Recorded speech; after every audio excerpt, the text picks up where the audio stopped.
Years ago, when my son was about 10, he came to me and he said, "Dad," he said, "I've been thinking about it and I think I need more pocket money."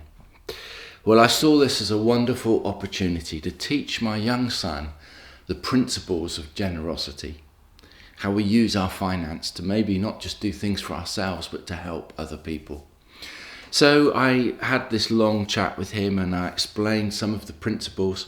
And it was one of those conversations that, if I'm honest, I kind of secretly thought, well, I wish my Christian friends would be able to hear me say this, because this was one of those conversations that was just, if I'm honest, I was on fire. And at the end of this conversation, I turned to my son, I said, "So Joe," I said, "what do you think?"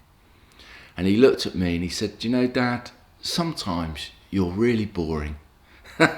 Well, we laugh about it now. I was gutted at the time. But it's kind of interesting how, actually, I think whether you're a 10-year-old wanting more pocket money, whether you're someone like me, a bit more grown up and a bit more mature, we often struggle and wrestle with those sorts of conversations in our head. God, how can I be generous? Over the years, I've had many people come to me and ask, how do I give and how can I be generous? The sorts of things, that they typically ask me is they say things like, should I give just to church, or maybe should I give to other organisations? They ask me things like, well, what percentage of my income should I give? And once I've decided on what the percentage should that be before tax or should that be after tax? My usual response is this. I simply ask them this question.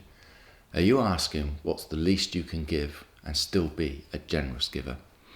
And if they're really honest, most of them turn around and they say yes. And I guess if we're really honest, we've probably also been in that sort of situation. I know I've been there. And it's not just our finances. Often it's our time. Maybe it's the discipline that we need to get on with something we might not want to do. Perhaps it's putting someone else first and doing something that they want to do rather than what we want to do. Generosity is expressed in so many ways. In Philippians 4 verse 90 it says, "My God will meet all your needs according to the riches of his glory in Christ Jesus." That's a huge statement. My God will meet all your needs according to the riches of his glory in Christ Jesus. Wow.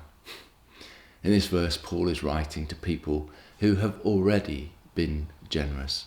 And he wants to encourage them. You see, he has seen from his own experience that God's faithfulness is there when we have a lot, but also when we have little.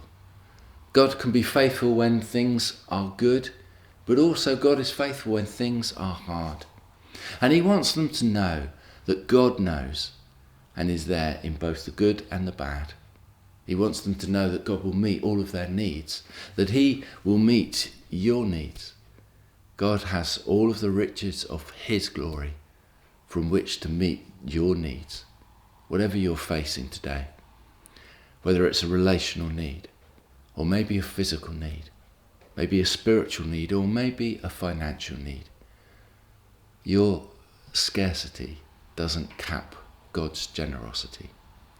It's a huge topic, and I expect there isn't any one of us that hasn't in some way some sort of need going on in our lives. And I want to encourage you today. I want you to maybe take a moment. First, maybe take a moment and tell God what your need is today. Bring your needs to God, trusting him to meet you where you are. But maybe secondly, today is an opportunity for you to be generous. Maybe ask God to put people or situations your way to allow you the opportunity to demonstrate the riches of his glory. Have a great day.